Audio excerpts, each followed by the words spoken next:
नमस्कार दोस्तों। The vision institute में आप सभी लोगों का हार्दिक स्वागत है, सत्कार है, अभिनंदन है।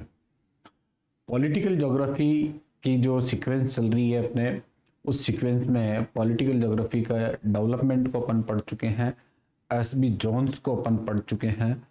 अब शक्ति संतुलन के संदर्भ में अपना जो आज का टॉपिक होगा इस क्लास में वो होगा मैकेंडर महोदय। ठीक है, एच जे मैकेंडर महोदय, हेल्फोर्ड जॉन मैकेंडर महोदय आज पढ़ेंगे शक्ति संतुलन के संदर्भ में। ठीक है, तो आज अपन टॉपिक स्टार्ट कर रहे हैं H J Mackinder.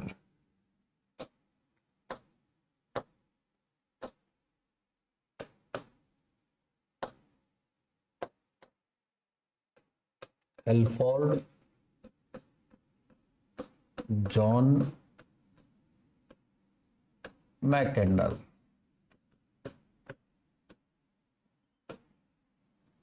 Halford John Mackinder. अब इनके थोड़ा सा सूक्ष्म परिचय को भी अपन देख लेते हैं। तो देखें, ये स्कॉटिश भूगोलवेत्ता है।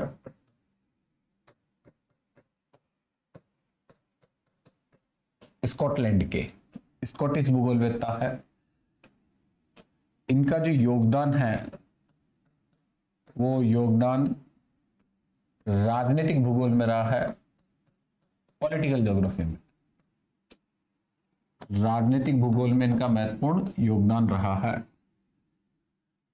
स्कॉटिश भूगोलवेत्ता है, यानी ब्रिटिश भूगोलवेत्ता भी कह सकते हैं अपन। ब्रिटिश भूगोलवेत्ता भी कह सकते हैं, स्कॉटिश भूगोलवेत्ता, और योगदान पॉलिटिकल ज्योग्राफी में महत्वपूर्ण योगदान है। अब इनके चित्र के संदर्भ में देखें अपन, तो ये इनका फोटो है, अल्फ्रेड जॉन मैकेंडर, एच जे मैकेंडर।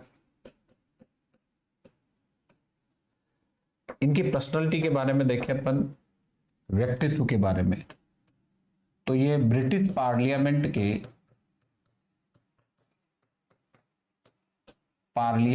के सदस्य यानी सांसद के रूप में रहे। दूसरी बात, लंदन स्कूल ऑफ इकोनॉमिक्स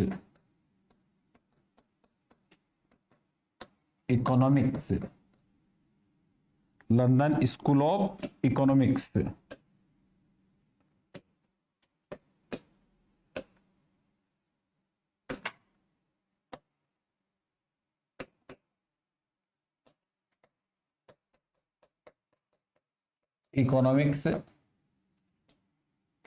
के सदस्य रहे। रॉयल ज्योग्राफिकल सोसाइटी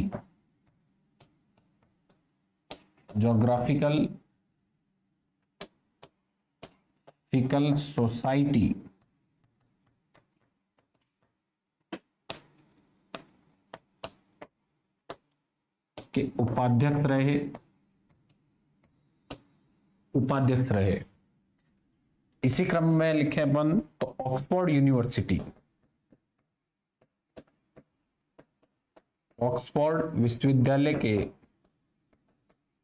विश्वविद्यालय में भूगोल विभाग के प्राचार्य रहे। और जब 1904 में इन्होंने अपनी थ्योरी दी थी पाइवेट फील्ड की, तो आधा दूरी क्षेत्र की संकल्पना दी थी, तब ये ऑक्सफोर्ड विश्वविद्यालय में भूगोल विभाग के प्रोफेसर थे, प्राचार्य थे। ब्रिटिश पार्लियामेंट के सदस्य थे, लंदन स्कूल ऑफ इकोनॉमिक्स के सदस्य थे, प्लस रॉयल ज्योग्राफिकल सोसाइटी के उपाध्यक्ष के पद पे भी रह चुके हैं। अतः ध्यान दें, ब्रिटिश पॉलिटिक्स में इनका बड़ा महत्वपूर्ण ओहदा था, योगदान था। ठीक है, अच्छा स्तर था ब्रिटिश पार्लियामेंट में और ब्रिटिश पॉलिटिक्स में। तो अतः जियो पॉलिटिक्स के संदर्भ में इन्हें ब्रिटेन के संदर्भ में बड़ा महत्वपूर्ण भूगोलवेत्ता माना जाता है। साथ के साथ ब्रिटेन में भूगोल का प्रणेता इन्हें माना जाता है। भूगोल का अग्रज या प्रणेता इन्हें माना जाता है भूगोल में। ब्रिटिश भूगोल में इनका कंट्रीब्यूट बहुत ज्यादा महत्वपूर्ण है। तो देखें, एच.जे. मैकेंडर, हेल्फोर्ड जॉन मैकेंडर, ऑक्सफोर्ड विश्वविद्यालय यानी लंदन में है, मैं भूगोल विभाग के प्राचार्य, ब्रिटिश पार्लियामेंट के सदस्य, लंदन स्कूल ऑफ इकोनॉमिक्स के सदस्य, प्लस रॉयल ज्योग्राफिकल सोसाइटी के उपाध्यक्ष, और लंदन स्कूल ऑफ इकोनॉमिक्स में ध्यान दें जो ज्योग्राफी डिपार्टमेंट है वहां के भी ये ध्यान दें प्रमुख रहे हुए हैं। और जब इन्होंने 1904 में अपनी थ्योरी दी थी, संकल्पना दी थी, ठीक है, तो ऑक्सफोर्ड विश्वविद्यालय में भूगोल विभाग के ये प्राचार्य थे, एच.जे. मैकेंडर। पॉलिटिकल ज्योग्राफी में इनका कंट्रीब्यूट बड़ा महत्वपूर्ण है। इसी क्रम में आगे चलते हैं अपन। ये लंदन स्कूल ऑफ इकोनॉमिक्स, ठीक है, इसमें ज्योग्राफी डिपार्टमेंट के सदस्य रहे हुए हैं, ज्योग्राफी डिपार्टमेंट के।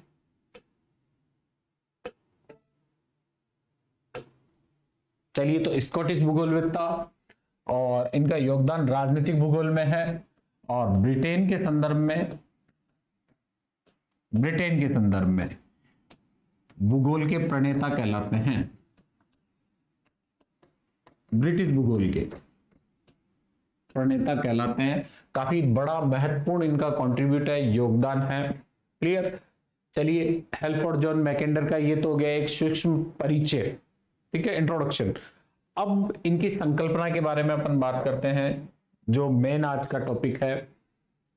हेल्फोर्ड जॉन मैकेंडर थेयरमान से भी प्रभावित थे, और थेयरमान जो थे वो सागरीय शक्ति के संदर्भ में बात करते थे। लैंड पावर सेटिंग यानी स्थल शक्ति विन्यास।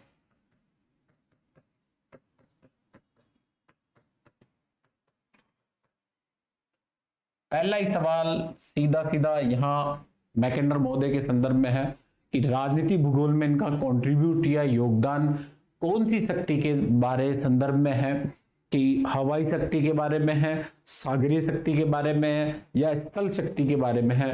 तो ध्यान दें, स्थल शक्ति विन्यास, इनकी पूरी थ्योरी को क्या कहा जाता है? लैंड पावर सेटिंग, स्थल शक्ति विन्यास, ठीक है। इस संदर्भ में, स्थल शक्ति विन्यास के संदर्भ में इन्होंने 3 अलग अलग समय में थ्योरी दी थी, 3 अलग अलग समय में। पहली थ्योरी कहलाती इनकी, वो कहलाती है पाइवेट एरिया,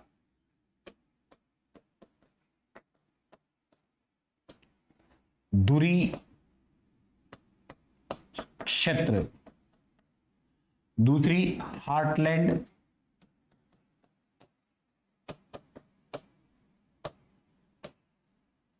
हृदय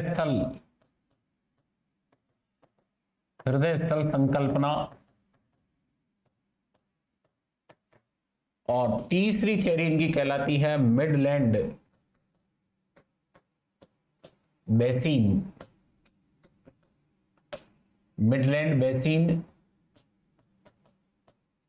मध्य बेसिन संकल्पना। ये 3 थ्योरी दी थी इन्होंने, किसके संदर्भ में? स्थल शक्ति विन्यास के संदर्भ में। पहली पाइवट एरिया, धुरी क्षेत्र, दूसरी हार्टलैंड हृदय स्थल संकल्पना, और तीसरी मिडलैंड बेसिन, मध्य बेसिन संकल्पना। ये 3 संकल्पनाएं दी। तो पहला सवाल तो यहां यह बनता है कि राजनीतिक भूगोल में ब्रिटेन या स्कॉटिश भूगोलवेत्ता के रूप में कौन से भूगोलवेत्ता को जाना जाता है? तो वो जाना जाता है हेल्फोर्ड जॉन मैकेंडर को, ठीक है। दूसरा ध्यान दें, स्थल शक्ति विन्यास, तो कौन सी शक्ति के बारे में मैकेंडर को जाना जाता है? स्थल शक्ति के बारे में। और ध्यान दें, स्थल शक्ति विन्यास के संदर्भ में इनकी संकल्पना को किस किस नाम से जाना जाता है? तो पहली है पाइवट एरिया यानी धुरी क्षेत्र, दूसरी हार्टलैंड हृदय स्थल संकल्पना, और तीसरी मिडलैंड बेसिन, मध्य बेसिन संकल्पना। ये 3 संकल्पनाएं दी थी। तो देखें इनका टाइम ड्यूरेशन। पाइवट एरिया धुरी क्षेत्र संकल्पना ये दी थी इन्होंने 1904 1904 में, यह आपको सन याद रखना है। दूसरा, हार्टलैंड संकल्पना ये दी थी इन्होंने 1919 में। और तीसरी, मिडलैंड बेसिन संकल्पना ये दी थी इन्होंने 1943 में। 1943 में 3 ईयर ध्यान में रखने हैं। पहली पाइवट एरिया धुरी क्षेत्र 1904 में, दूसरी हार्टलैंड 1919 में, और तीसरी मिडलैंड 1943 में। अब बात करते हैं स्थल शक्ति विन्यास की कि इसका अर्थ क्या है। ठीक है, ये तो हो गई इसकी 3 संकल्पनाएं, और तीनों संकल्पनाओं का ईयर याद रखना है कि धुरी क्षेत्र पाइवट एरिया, ठीक है, आधार क्षेत्र संकल्पना 1904, 25 जनवरी 1904, और हार्टलैंड यानी हृदय स्थल संकल्पना 1919 में, और मिडलैंड बेसिन संकल्पना दी थी 1943, 1943 में। क्लियर। और कहां के थे ये? स्कॉटिश थे, ब्रिटेन के थे। किसमें इनका योगदान है? तो पॉलिटिकल ज्योग्राफी में इनका महत्वपूर्ण योगदान है। थॉट में भी इनको अपन पढ़ेंगे, ठीक है, थॉट में भी इनका काफी कंट्रीब्यूट है, योगदान है। और ब्रिटेन में ब्रिटिश भूगोल के प्रणेता माने जाते हैं। क्लियर। और इनकी पर्सनालिटी मल्टी आयामी है, अलग अलग मतलब व्यक्तित्व के धनी थे। ठीक है, रॉयल ज्योग्राफिकल सोसाइटी के उपाध्यक्ष रहे, लंदन स्कूल ऑफ इकोनॉमिक्स में निदेशक पद पे कार्य किया है, सदस्य रहे हुए हैं, और प्लस ऑक्सफोर्ड विश्वविद्यालय में भूगोल के प्राचार्य रहे हुए हैं, ब्रिटिश पार्लियामेंट के सदस्य रहे हुए हैं। इनका चित्र मैंने आपको बता ही दिया। तो ये 3 सबसे इंपॉर्टेंट है। अब तक ध्यान दें, आपके एग्जाम में फर्स्ट ग्रेड में जो क्वेश्चन आया है वो पाइवट एरिया का आया, धुरी क्षेत्र 1904। ठीक है, आपको हार्टलैंड की तारीख भी ध्यान में रहनी है, हार्टलैंड 1919 और मिडलैंड बेसिन संकल्पना 1943। इट मींस ध्यान दें, शक्ति संतुलन या शक्ति के केंद्रीकरण या शक्ति अवस्थिति संकल्पना के संदर्भ में इन्होंने अपनी संकल्पनाओं में परिवर्तन किया है। यानी उसकी मौलिक तथ्यों में तो परिवर्तन नहीं किया, लेकिन समय के अकॉर्डिंग उन्होंने अपनी संकल्पनाओं में परिवर्तन किया है। इसीलिए 3 संकल्पनाएं एक के बाद। लेकिन बेसिक और फंडामेंटल जो संकल्पना है वो है धुरी क्षेत्र। धुरी क्षेत्र की संकल्पना में जो बेस आधारभूत डाटा है, ठीक है, स्ट्रक्चर है, उस स्ट्रक्चर में कोई चेंज नहीं हुआ। थोड़ा बहुत हार्टलैंड में चेंज हुआ और कुछ नई बातें जोड़ी गई। फिर उसके बाद में मिडलैंड बेसिन में यानी एक नया एरिया डेवलप किया गया, लेकिन जो पाइवट एरिया है वो इन तीनों में कॉमन चलेगा। अतः अपन को सबसे ज्यादा इंपॉर्टेंट कौन हो जाती है? Pivot area. ये अपन को आनी चाहिए, धुरी क्षेत्र संकल्पना, तब ये आगे की संकल्पनाएं अपने को समझ में आएगी। अब अपन देखते हैं स्थल शक्ति विन्यास से क्या तात्पर्य है।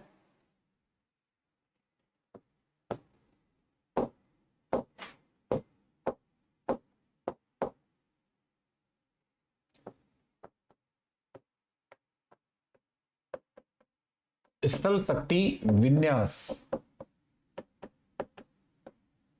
लैंड पावर सेटिंग, स्थल शक्ति विन्यास, इसमें इन्होंने 3 बातें बताई है जो आपको ध्यान में रखना है। पूरी संकल्पनाओं में 3 बातों का ही आपको ध्यान में रखना है। पहली बात ध्यान दें, स्थल शक्ति की पुनः पुनरावृत्ति होगी।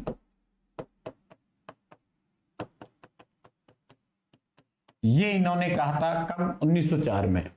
कब? 1904 में। एक क्योंकि इतिहास महत्वपूर्ण है, एक एक डेट और एक एक जो मैं बोल रहा हूं इन बातों को आपको ध्यान में रखना है। स्थल शक्ति विन्यास, ठीक है, 1904 का ही डाटा है ये।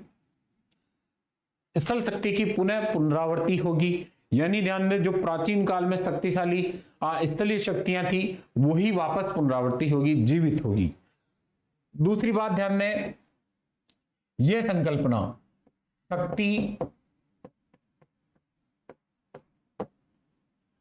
शक्ति का ध्यान दें केंद्रीय स्थान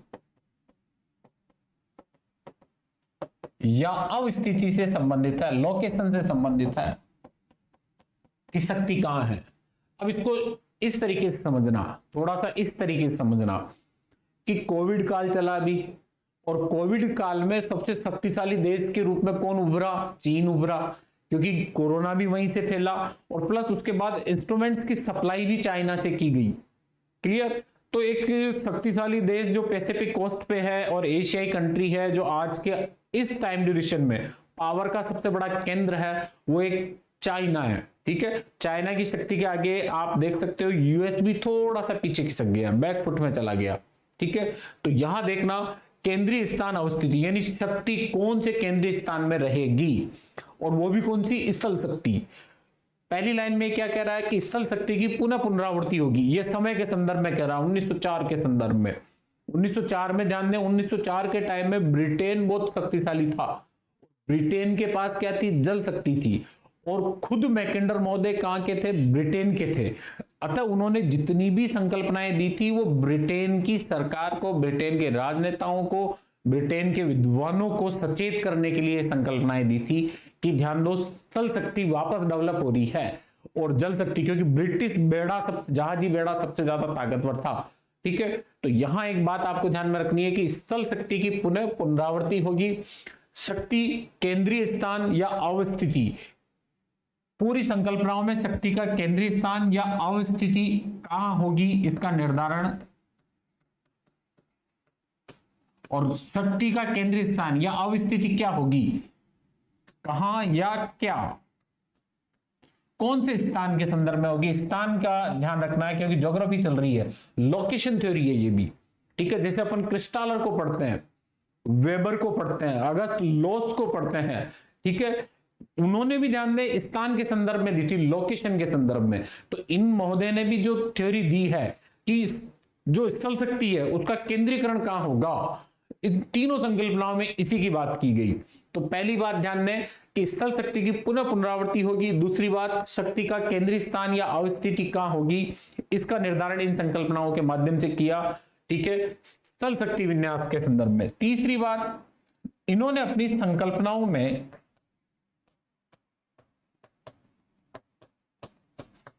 में ऐतिहासिक उपागम का प्रयोग किया। किसका प्रयोग किया, ऐतिहासिक उपागम का प्रयोग किया। तो अतः ध्यान दें 3-4 क्वेश्चन बनते हैं। पहला, मैकेंडर का महत्वपूर्ण योगदान किसमें है, पॉलिटिकल ज्योग्राफी में। मैकेंडर कौन से देश के निवासी थे या कौन से भूगोलविद थे, तो ब्रिटेन के थे। मैकेंडर की जो संकल्पनाएं हैं वो किससे संबंधित है, तो वो संबंधित है स्थल शक्ति विन्यास से, यानी लैंड पावर सेटिंग से संबंधित है। क्लियर, तीनों ही संकल्पनाएं जो है वो लैंड पावर सेटिंग से संबंधित है। चौथा क्वेश्चन ये है कि मैकेंडर की जो संकल्पना है वो ध्यान दें किस प्रकार की संकल्पना है, तो लोकेशन या अवस्थिति संबंधी संकल्पना है। किसकी लोकेशन और किसकी अवस्थिति, तो ध्यान दें पावर की, शक्ति की, और कौन सी शक्ति, तो वो है स्थल शक्ति, लैंड पावर, स्थल शक्ति। अतः यहां एक बात आपको ध्यान में रखनी है कि मैकेंडर की संकल्पना में सबसे महत्वपूर्ण बात है वो यह है स्थल व जल शक्ति का संघर्ष, और इसमें ध्यान दें ऐसी स्थलीय शक्ति, ऐसा स्थान ढूंढना है। पूरी संकल्पना की एक ही थीम में एक ही थ्योरी है कि एक ऐसा स्थान हो जहां जल शक्ति नहीं पहुंच पाए, ठीक है, एक ऐसा स्थान हो जहां ध्यान दें जल शक्ति नहीं पहुंच पाए। वापस देखें एक बार, ये तीनों ही संकल्पनाएं pivot area, heartland and midland basin, इनमें ध्यान दें एक बात को ध्यान में रखा गया कि जल व स्थल शक्ति के मध्य संघर्ष होगा, और दूसरी बात यह है कि स्थल शक्ति उस स्थान पर केंद्रित होगी जहां जल शक्ति नहीं पहुंच पाती हो, ठीक है, यानी स्थल शक्ति की वरीयता की बात की गई भविष्य के संदर्भ में। किसके संदर्भ में, भविष्य के संदर्भ में। तो ये 3 बातें यहां बड़ी इंपॉर्टेंट है। पहली बात, स्थल शक्ति की पुनः पुनरावृत्ति होगी, यानी स्थल शक्ति जो पहले पुराने टाइम से चली आ रही है उसकी वापस पुनरावृत्ति होगी, और जल शक्तियां स्थल शक्तियों के सामने ढीली पड़ जाएगी, धीमी पड़ जाएगी, ठीक है। इसका एक उदाहरण भी बताऊंगा मैं अभी। दूसरा ध्यान दें, ये जो संकल्पनाएं हैं तीनों की तीनों ही जो इससे पहले अपन ने इस चित्र में देखी है, ये तीनों ही संकल्पनाएं जो है ये शक्ति की अवस्थिति यानी लोकेशन का निर्धारण करती है। किसका निर्धारण करती है, लोकेशन का। तीसरी बात, इन संकल्पनाओं में ऐतिहासिक उपागम का प्रयोग किया गया है। कौन से उपागम का प्रयोग किया गया, हिस्टोरिकल अप्रोच का, ऐतिहासिक उपागम का प्रयोग किया गया है। आगे देखते हैं इन बातों को, ठीक है। ये सारी की सारी बातें आगे आएगी। जैसे अपन ये कहते हैं धुरी क्षेत्र, हार्टलैंड, मिडलैंड, तो ये क्या है? स्थान है, अवस्थिति है, अवस्थिति के केंद्र है। और इन केंद्रों पे जैसे अपन धुरी क्षेत्र या हार्टलैंड की बात करें तो इसके संदर्भ में एक ही बात सामने आती है, वो आती है कि ये ऐसे स्थल के केंद्र हैं, हार्टलैंड और पाइवोट एरिया जो है, वहां ध्यान दें जल शक्ति नहीं पहुंच पाती। अतः ध्यान दें इस पूरी इसकी जितनी भी थ्योरी है उन थ्योरी में जो पॉलिटिकल ज्योग्राफी से संबंधित है, स्थल व जल शक्ति के संघर्ष से संबंधित है, स्थल व जल शक्ति के संघर्ष से संबंधित है। और इनकी जो विचारधारा है वो स्थल शक्ति विन्यास की है, ठीक है। हाँ, स्थल शक्ति लैंड पावर सेटिंग की, एक वर्ड याद रखना, लैंड पावर सेटिंग। आगे आते ही किसको टिक करना? मैकेंडर को टिक करना है। और इसी स्थल शक्ति विन्यास से संबंधित तीनों ही संकल्पनाएं हैं, हृदय स्थल, धुरी क्षेत्र और मिडलैंड, तीनों ही। आगे चलते हैं थोड़ा सा आगे। अब ध्यान दें इनकी पहली परिकल्पना देखें, उससे पहले दो तीन बातें देख लेते हैं जो आपको ध्यान में रखनी है। पहली 1904 में ज्योग्राफिकल पाइवोट ऑफ हिस्ट्री, आगे दिया आएगा भाई, the geographical pivot of history, यानी इसको हिंदी में कहेंगे इतिहास की भौगोलिक धुरी। भौगोलिक धुरी, भौगोलिक धुरी, ये इनकी संकल्पना है पहली। ये कब दी गई? 1904 में, 25 जनवरी 1904 में। इस संकल्पना में, ठीक है, कौन सा मुख्य क्षेत्र है? आधार क्षेत्र। आधार क्षेत्र को ही अपन क्या कहते हैं? धुरी क्षेत्र। धुरी क्षेत्र, और अंग्रेजी में क्या कहेंगे? Pivot area. धुरी क्षेत्र, पाइवोट एरिया। दूसरा ध्यान दें 1919, the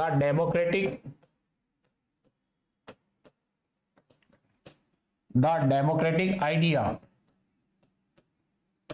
end reality. The democratic idea and reality, ये ध्यान दें इनकी पुस्तक है। ये बात आपको ध्यान में रखनी है। क्या है? ये इनकी पुस्तक। और ये क्या है? पेपर, शोध पत्र। ये तो क्या था? पेपर था। और ये क्या है? पुस्तक। और इसी पुस्तक में इन्होंने हार्टलैंड थ्योरी दी थी। हार्टलैंड थ्योरी दी थी, हृदय स्थल, हृदय स्थल संकल्पना दी थी, हार्टलैंड थ्योरी। क्लियर? हृदय स्थल संकल्पना, heartland theory. Then 1943 the round world, the round world winning of peace, the round world winning of peace, ठीक है। द राउंड वर्ल्ड, आगे देखेंगे इसी में इन्होंने मिडलैंड बेसिन की संकल्पना दी थी। मिडलैंड बेसिन की संकल्पना दी थी। और ध्यान दें ये तीसरा भी जो है क्या है? शोध पत्र है।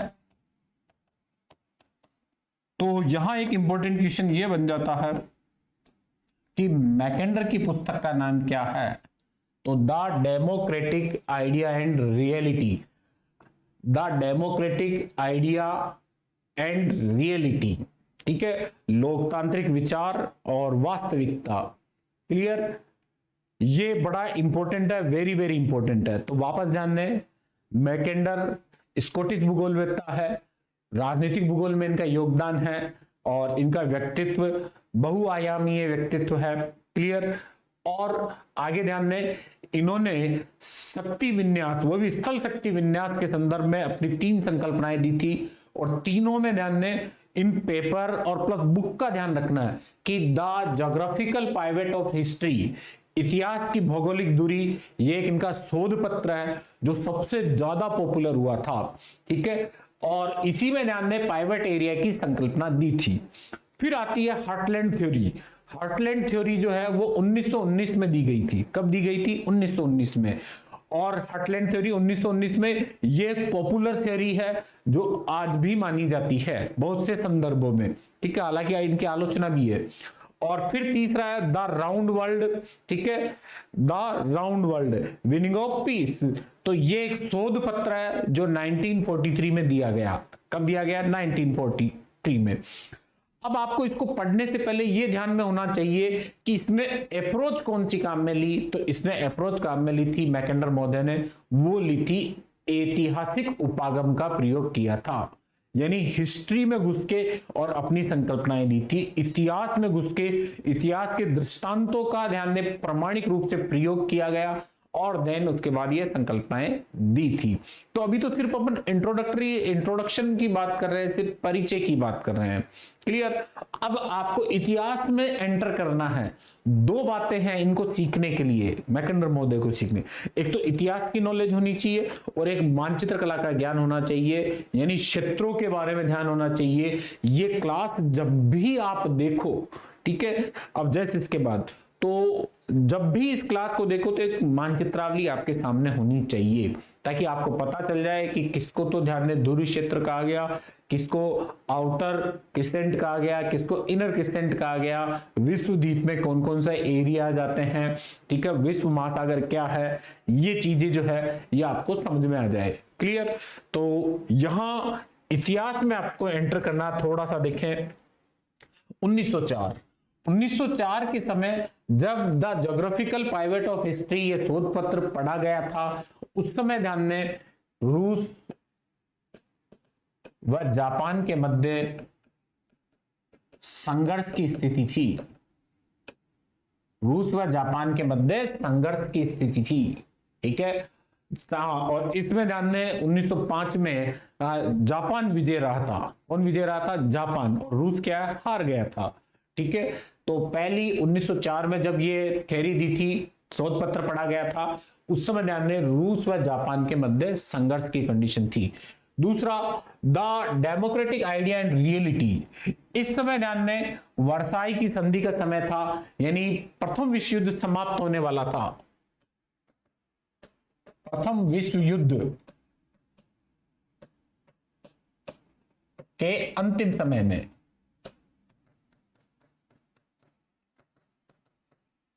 यानी समाप्ति पर।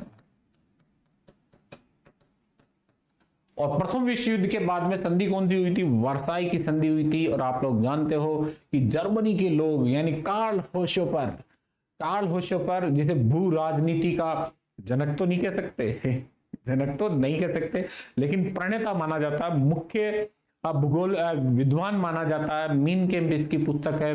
द्वितीय विश्व युद्ध के लिए उत्तरदायी किसको माना जाता है? कार्ल होशोपर को माना जाता है, जो कि हिटलर के नजदीक था।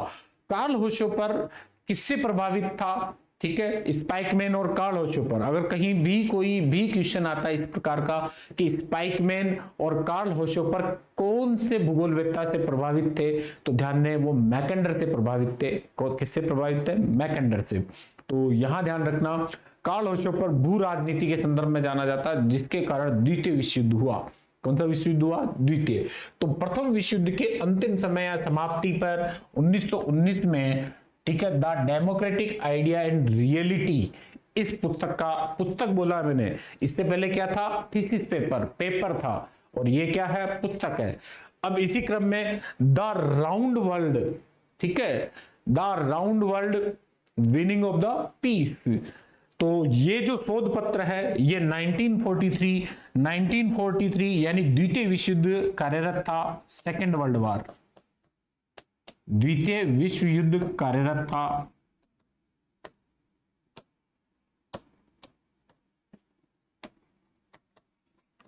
Second world war.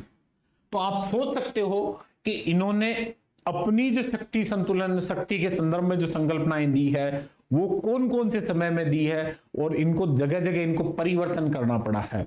कुछ इनकी भविष्यवाणियां सटीक रही और कुछ ध्यान में गड़बड़ा गई, गलत हो गई। क्लियर?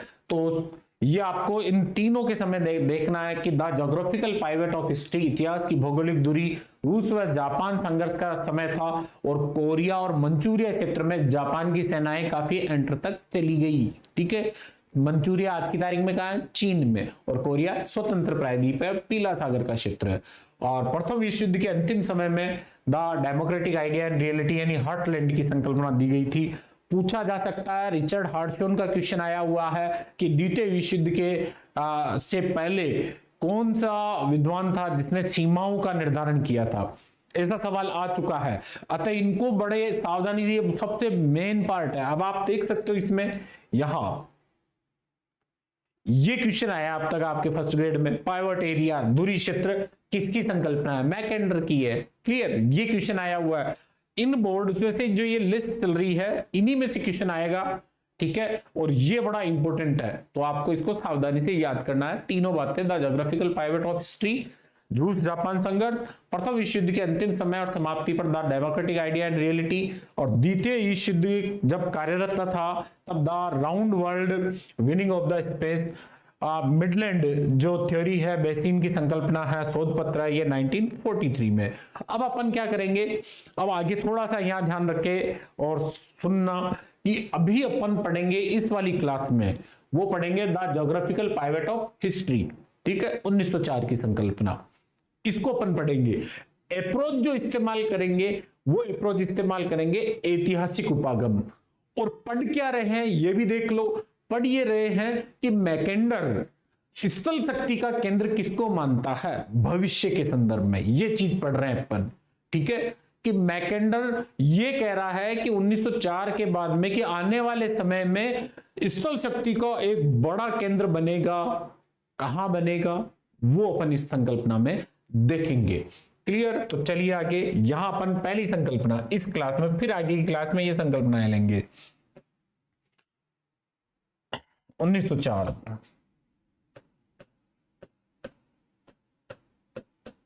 25 जनवरी 1904 थ्योरी है, ध्यान में, दूरी क्षेत्र की संकल्पना, दूरी क्षेत्र की संकल्पना। ठीक है, ये तो हो गई आपकी हाइपोथेसिस थ्योरी। ठीक है, 1904 25 जनवरी। शोध पत्र, ये जो शोध पत्र है, इस शोध पत्र का नाम है इतिहास की भौगोलिक दूरी। इतिहास की भौगोलिक दूरी इस शोध पत्र का नाम है। इतिहास की भौगोलिक दूरी इस शोध पत्र का नाम है। ये शोध पत्र 1904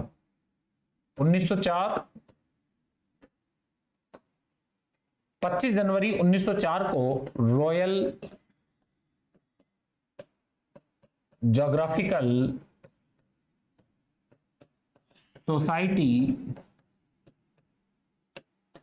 लंदन के सम्मुख पढ़ा गया।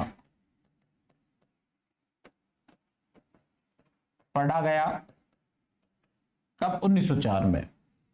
ठीक है, रॉयल ज्योग्राफिकल सोसाइटी लंदन के सम्मुख पढ़ा गया। जब इस शोध पत्र को पढ़ा गया था उस समय,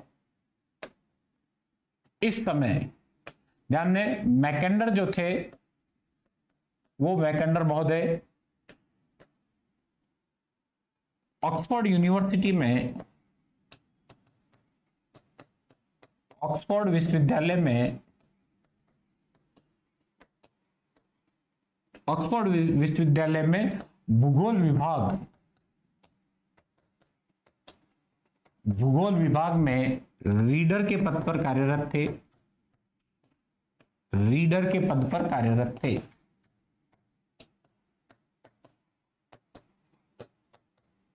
रीडर के पद पर कार्यरत थे जब यह शोध पत्र पढ़ा गया।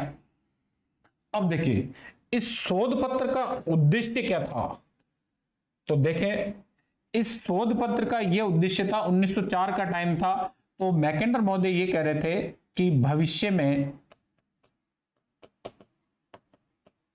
में जल शक्ति अधिक प्रभावी नहीं रहेगी,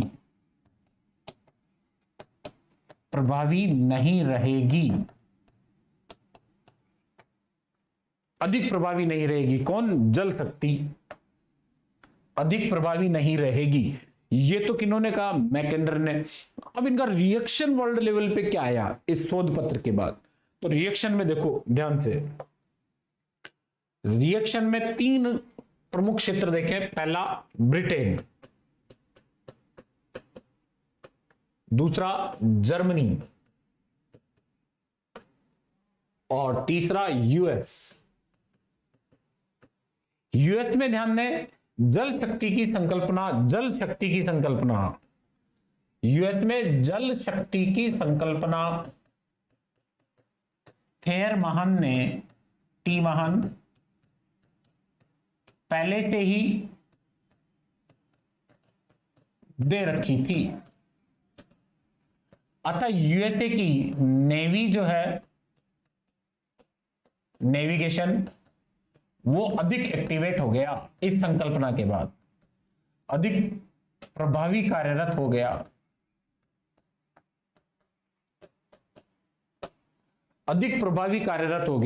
ठीक है। कौन? यूएसए का। ये तो एक्टिवेट हो गया, यूएसए की नेवी तो और ज्यादा काम करने लग गई।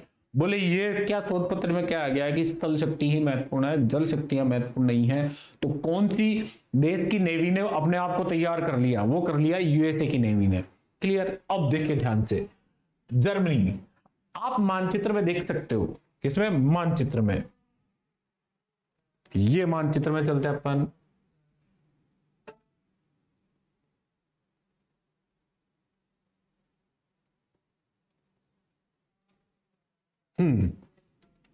ये जर्मनी, ये है जर्मनी,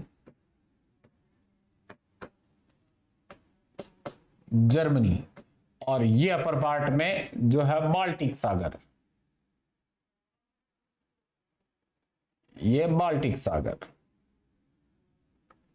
क्लियर? जर्मनी, ना जर्मनी ये नहीं है बेटा, जर्मनी यह नहीं है, जर्मनी ये है जर्मनी। अब देखो इसका ये बहुत सारा पार्ट जो सीमा है, ये तो आंतरिक सीमा है, ठीक है। ये फ्रांस से टच है, इधर स्विट्जरलैंड से टच है। तो ध्यान दें, जर्मनी का अधिकांश पार्ट कोस्टल एरिया भी है हालांकि, और ध्यान दें कोस्टल एरिया भी है। ये बाल्टिक सागर है, ठीक है, बाल्टिक सागर, इधर श्वेत सागर आ जाएगा, तो बाल्टिक सागर, ये उत्तरी सागर, ये ब्रिटेन, ये कौन सा? ब्रिटेन। और इधर आ गया ये फ्रांस, ये फ्रांस। तो जर्मनी, ब्रिटेन और फ्रांस। जर्मनी की अधिकांश सीमा क्या है? स्थलीय सीमा है। जर्मनी की अधिकांश सीमा क्या है? स्थलीय सीमा है। और आपको पता है कि 1904-5 इस समय ध्यान दें, जर्मनी तीव्र गति से प्रगति कर रहा था, डेवलपमेंट तीव्र गति से हो रहा था जर्मनी का, ठीक है। तो जर्मनी तीव्र उद्योग धंधे विकसित हो रहे थे और तीव्र गति से विकास कर रहा था। कौन? जर्मनी। तो थेरमान को, इसको मैकेंडर को यह डर था कि भविष्य के संदर्भ में जर्मनी को रोकना बड़ा मुश्किल हो जाएगा, क्योंकि जर्मनी और रूस की संधि हो गई। किसकी? जर्मनी और रूस। ये कौन सा देश है? रूस। यानी जर्मनी और रूस की संधि हो गई, ठीक है। तो फिर दिक्कत हो जाएगी, क्योंकि आगे अपन हार्टलैंड थ्योरी पढ़ेंगे, तब पढ़ेंगे कि जो पूर्वी यूरोप पर अधिकार रखता है वो हार्टलैंड पे अधिकार रखता है। तो पूर्वी यूरोप मतलब जर्मनी आ गया, ठीक है। तो जर्मनी के संदर्भ में यह संकल्पना दी गई थी। किसके संदर्भ में? जर्मनी के, जर्मनी के संदर्भ में संकल्पना दी गई थी। तो जर्मनी में ध्यान दें, कार्ल होशोपर। कौन? कार्ल होशोपर। कार्ल होशोपर, ठीक है। कौन? Karl Haushofer, Ratzel. तो कार्ल होशोपर जैसे भूगोलवेत्ता जो थे, जिन्हें जियोपॉलिटिक्स में महत्वपूर्ण योगदान था, जियोपॉलिटिक्स यानी भू राजनीति में, तो कार्ल ओशोपर डेवलप हुआ इसकी संकल्पना से। किसकी संकल्पना से? मैकेंडर। क्योंकि मैकेंडर क्या कह रहा था कि भविष्य में स्थलीय शक्ति ताकतवर होगी, तो कार्ल ओशोपर को ध्यान दें इसमें विकसित होने में, यानी इसके विचार जो है वो मैकेंडर से प्रभावित थे,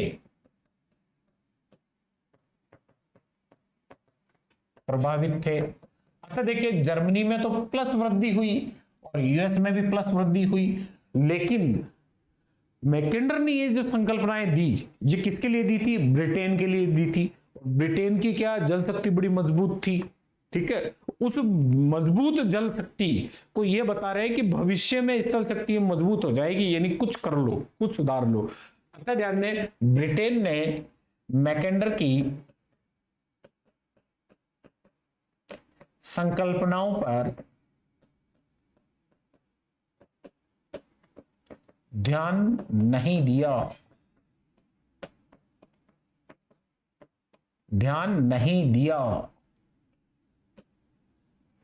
ब्रिटेन ने मैकेंडर की संकल्पनाओं पर ध्यान नहीं दिया।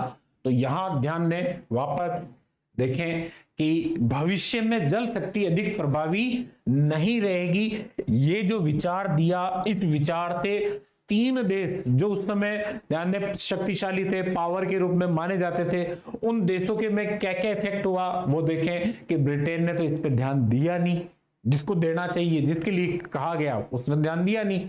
बाकी जर्मनी में कार्ल ओशोपर जैसे डेवलप हो गए, जिन्होंने ध्यान दें वर्साई की संधि को फाड़ के फेंक दिया, हिटलर को वैचारिक रूप से मजबूत किया किसने? कार्ल ओशोपर ने। और ध्यान दें यूएसए की जल शक्ति ने उसी के बाद अपना डेवलपमेंट बहुत तीव्र गति से करना प्रारंभ कर दिया कि भविष्य में कौन स्थल शक्ति विकसित हो जाएगी। तो ये 3 महत्वपूर्ण इफेक्ट साथ के साथ चले 1904 के जस्ट बाद। क्लियर? तो ध्यान दें वापस दूरी क्षेत्र की संकल्पना 25 जनवरी 1904। ये क्या है? एक शोध पत्र है। शोध पत्र का नाम क्या है? इतिहास की भौगोलिक दूरी, यानी ज्योग्राफिकल पाइवेट ऑफ हिस्ट्री। और किसके सामने पढ़ा गया? रॉयल ज्योग्राफिकल सोसाइटी लंदन के सम्मुख ये पढ़ा गया था। मैकेंडर उस समय कौन सी पोस्ट पे था? तो रीडर की पोस्ट पे था। और मैकेंडर ने इस शोध पत्र के माध्यम से क्या संदेश दिया कि भविष्य में जल शक्ति अधिक प्रभावी नहीं रहेगी। यहां इतना ध्यान रखना कि ऐतिहासिक अप्रोच साथ के साथ चल रहा है। कौन सा अप्रोच? ऐतिहासिक। मैकेंडर की जो दूरी क्षेत्र संकल्पना है, इस संकल्पना में 2 बातें हैं, ठीक है, 2 बातें। पहली बात कि स्थल शक्ति जो है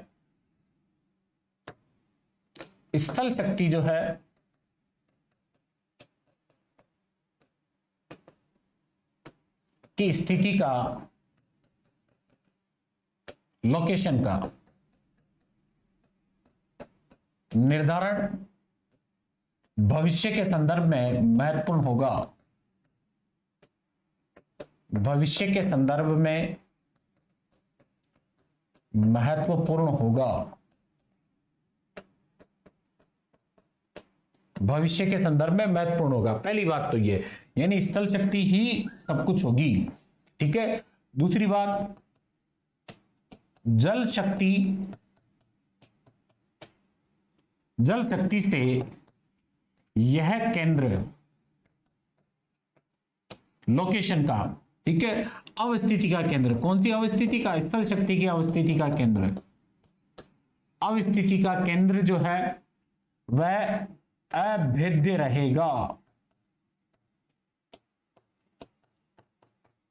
अपराजित रहेगा, यानी जल शक्ति वहां तक नहीं पहुंच पाएगी। ये इसने बात बताने की कोशिश की। और ध्यान दें इसके लिए जो सहारा लिया, प्रमाण लिए या उपागम का प्रयोग किया, वह किया ऐतिहासिक, और दूसरा प्रादेशिक। ये वेरी इंपॉर्टेंट है, वेरी इंपॉर्टेंट है। कौन कौन से उपागम इसमें काम में लिए? ऐतिहासिक और प्रादेशिक उपागम का प्रयोग किया, ठीक है। तो ध्यान दें दूरी क्षेत्र संकल्पना में 2 मुख्य बातें हैं। क्लियर। तो पहली बात तो है कि प्रमाण या उपागम जो लिए वो ऐतिहासिक लिए हैं और प्रादेशिक, यानी जो संकल्पना दी है वो प्रादेशिक उपागम के आधार पर दी है, और जिसमें संकल्पना को प्रमाणित करने के लिए ऐतिहासिक उपागमों का प्रयोग किया गया है। और संकल्पना का उद्देश्य या अंतिम बिंदु क्या है कि जल शक्ति स्थल शक्ति के क्षेत्र में, अविस्तृत क्षेत्र में, लोकेटेड एरिया में, ध्यान दें, नहीं पहुंच पाएगी, और वह स्थान स्थल शक्ति का एक महत्वपूर्ण केंद्र बन जाएगा जो चारों तरफ जल शक्तियों को चुनौती देगा, जो चारों तरफ जल शक्तियों को चुनौती देगा।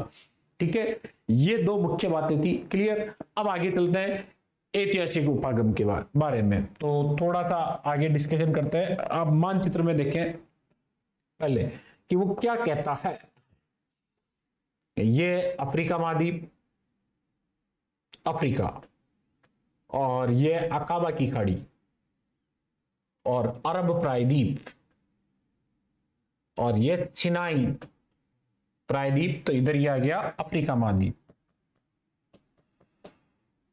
अफ्रीका महाद्वीप। अपर पार्ट में चलते हैं यहां से, तो ये इजराइल, और ये यूनान, और ये ब्लैक सी यूग्जियन सागर, और ये यूनान का, ये एशिया माइनर,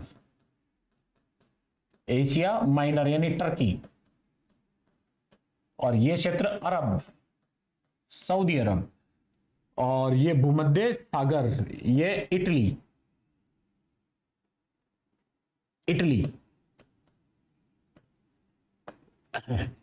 और ये एरिया कौन सा है, भूमध्य सागर। मानचित्र को साथ में रखना, ये काला सागर, काला सागर, और यहां क्या आ गया, कैस्पियन सागर, ये कैस्पियन सागर। बीच में माउंटेन रेंज कौन सी है, वो माउंटेन रेंज है काकेसस माउंटेन रेंज, काकेसस पर्वत श्रृंखला। यहां अपर पार्ट में कौन सी पर्वत श्रृंखला, यूराल, यूराल पर्वत श्रृंखला। इधर आ गया यूरोप, ये यूरोप, यूरोप महाद्वीप। मेरे बोर्ड में जगह नहीं है तो मैंने इस हिसाब से बना दिया। ये फारस की खाड़ी, और ये अपना प्यारा सा हिंदुस्तान, और ये इंडो चाइना एरिया, और ये चाइना, ठीक है, ये कोरिया, और ये जापान। यहां मध्य में पामीर की गांठ, नॉट ऑफ पामीर, और यहां पहाड़ियां हैं हिंदुकुश, और यहां ये एल्ब्रुस, और नीचे जैग्रोस। ये पहाड़ियों का क्षेत्र, किसका क्षेत्र, पहाड़ियों का। ये पहाड़ियों का क्षेत्र पामीर की घाट, और ये कराकोरम, ये हिमालय, ये पहाड़ियों का क्षेत्र, हिमालय, कराकोरम, और ये है अराकानियोमा। ये कुल्लुन, कुल्लुन के बाद ऊपर त्यान शान, अल्टाई, और आगे ग्रेट किंगन, यावलोनोई, स्टेनोई, ये पहाड़ियां चलती हैं। ये काकेसस, और ये यूराल माउंटेन रेंज। अब आप देख सकते हो इस मानचित्र में बड़े सावधानी से ऐतिहासिक उपागम को, जो कौन कह रहा है, मैकेंडर महोदय कह रहे हैं। मैकेंडर महोदय ये कह रहे हैं कि मैकेंडर महोदय ये कह रहे हैं कि 5वीं सदी ईस्वी से 16वीं सदी ईस्वी के मध्य, 5वीं सदी ईस्वी यानी ईसा के बाद, ठीक है, ईसा के बाद 5वीं सदी। इस समय अपने यहां कौन सा काल था, गुप्त काल था। कौन सा काल था, गुप्त काल।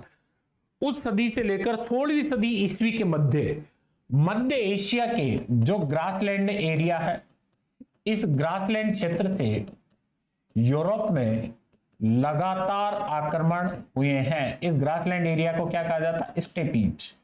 ये एरिया क्या है, मंगोल और स्टेपीज क्षेत्र से, मंगोल व स्टेपीज क्षेत्र से मध्य एशिया की ओर लगातार आक्रमण हुए हैं।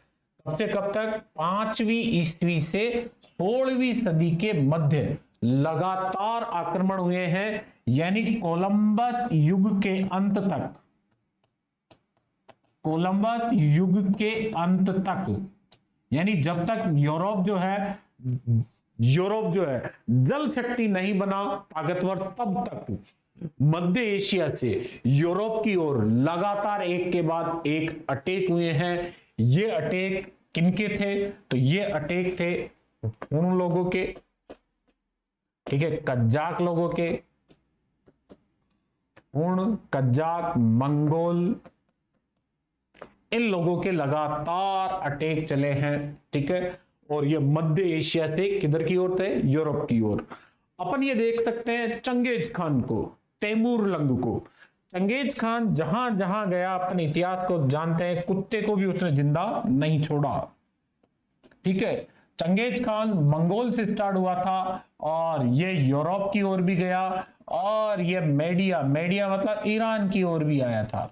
और ईरान से ये ध्यान दें, इस खैबर दर्रे को, या हिंदू कुश माउंटेन रेंज, ये सॉरी, इस खैबर दर्रे से ये भारत में भी आया था। कहां आया था? भारत। और उस समय इल्तुतमिश का राज्य था, तो ध्यान दें जिसकी डिमांड की थी चंगेज खां को इल्तुतमिश ने वापस लौटा दिया। वो डिमांड पूर्ति किसी राजा के संदर्भ में मांगा था कि इसको मुझे दे दो, मैं नहीं आऊंगा। तो चंगेज खां इस खैबर दर्रे से ही वापस रिटर्न हो गया। जबकि चंगेज खां के लिए यह कहा जाता है कि महान खतरनाक आक्रांता था, जो कहां से आया था? मध्य एशिया से। तो मध्य एशिया ये एक पावर का केंद्र है, स्थल शक्ति का केंद्र है।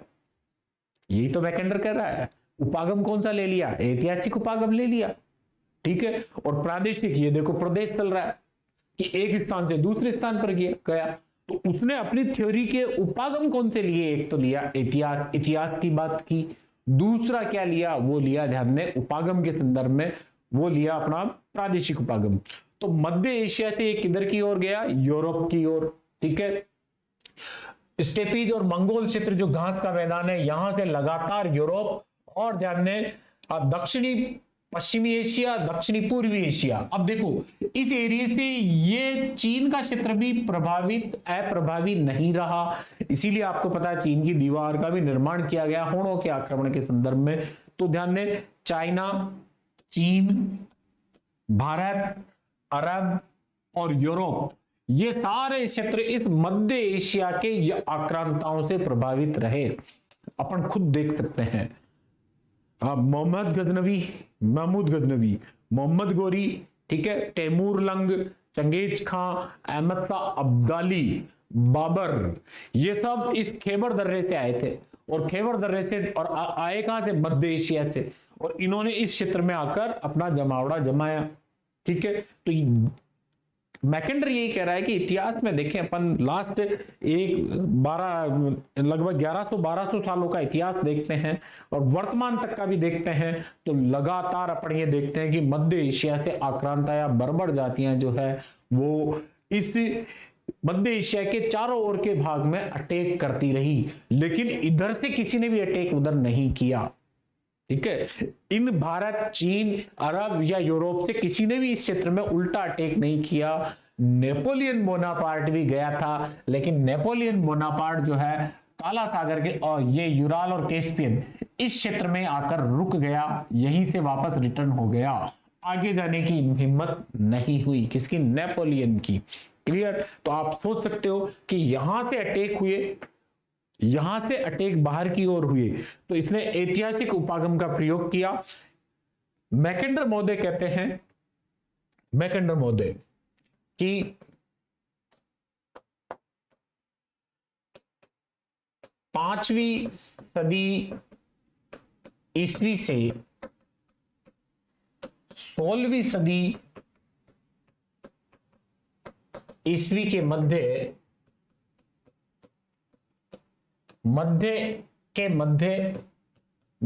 एशिया से विभिन्न जातियों ने यूरोप की ओर लगातार आक्रमण किए, हमले किए या आक्रमण किए आक्रमण किए। अतः यूरोप की वर्तमान स्थिति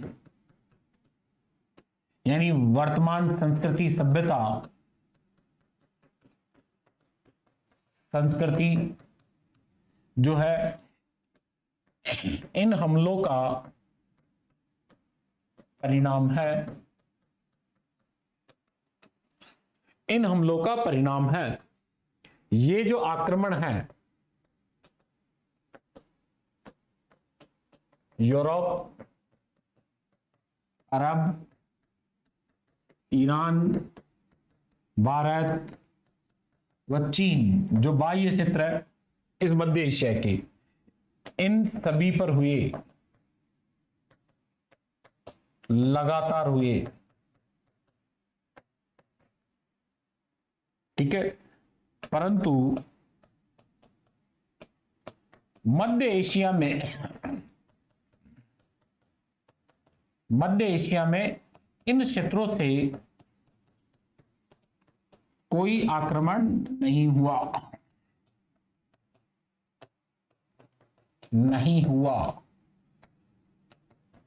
अतः मैकेंडर यही बात कह रहा है यहां कि इट मीन्स, अतः,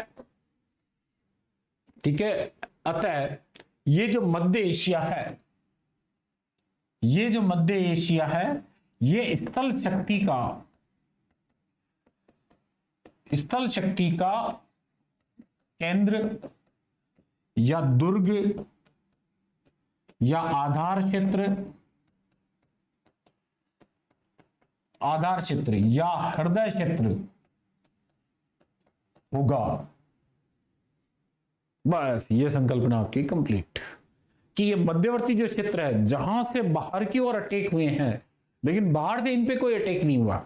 एक अटैक नेपोलियन ने करने की कोशिश की, वो भी ध्यान दे मुआने पर जाकर रुक गया, वापस रिटर्न हो गया। तो ये बर्बर जातियां जो थी, इन्होंने तो बाहर की ओर जब चाहे जब लूटा, अटैक किए, लेकिन ये ऐसा क्षेत्र है जहां ध्यान दें यायावर लोग थे और बाहर की ओर अटैक करते थे, लेकिन बाह्य भाग से, ठीक है, जिसे इसने इनर, ठीक है, आंतरिक जो मेखला के रूप में माना है, उस क्षेत्र पर अटैक हुए, लेकिन उस मेखला से अंदर की ओर यानी दूरी क्षेत्र में कोई अटैक नहीं हुए। यानी भविष्य के संदर्भ में स्थल शक्ति का जो केंद्र होगा वो साइबेरियन रूस व मध्य एशिया का क्षेत्र होगा। ठीक है, साइबेरियन रूस और मध्य एशिया का। तो यहां सबसे इंपॉर्टेंट बात है, मैंने सिर्फ एक ही बात आपको सिखाई है, वो ये है कि मैकेंडर ने अपनी जो संकल्पना धुरी क्षेत्रों या हृदय स्थल संकल्पना हो या ध्यान में मिडलैंड बेसिन संकल्पना हो, इन संकल्पनाओं में उपागम कौन सा काम में लिया, तो ऐतिहासिक उपागम काम में लिया और प्रादेशिक उपागम का प्रयोग किया। ऐतिहासिक व प्रादेशिक उपागम का प्रयोग किया, यह आप देख सकते हो पूरा का पूरा। ठीक है, कालांतर में ध्यान दो, कालांतर में इसी एरिया को जो यूराल है, ठीक है, यूराल है, यूराल केशविन सागर और इधर ये एल्ब्रुस और हिंदुकुश, पानीर की गांठ और ये तिब्बत का पठार, इस क्षेत्र के ऊपर वाले ये पूरा का पूरा जो पार्ट है, इसी पार्ट को मैकेंडर ने, किसने, मैकेंडर ने इस पूरे क्षेत्र को